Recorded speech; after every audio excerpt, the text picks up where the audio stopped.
Hello everyone, how are you doing? This is MD Tech here with another quick tutorial.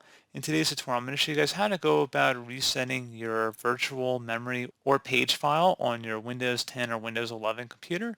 So this should hopefully be a pretty straightforward process here, guys. And without further ado, let's go ahead and jump right into it. So we're going to start off just by opening up the search menu, type in Advanced System, Best Match, come back with View Advanced System Settings. Go ahead and open that up.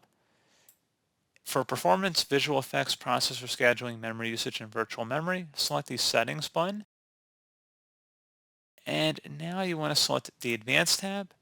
And where it says virtual memory, a paging file is an area on the hard disk that Windows uses as if it were RAM. Select the change button.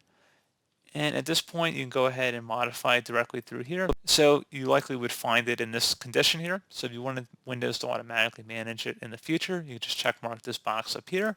Otherwise, you can select no paging file perhaps, or you could do system managed size, or you could specify a custom size in here if you want to select that.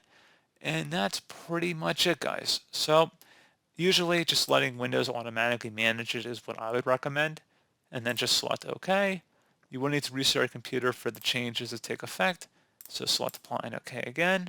And then you should restart your computer.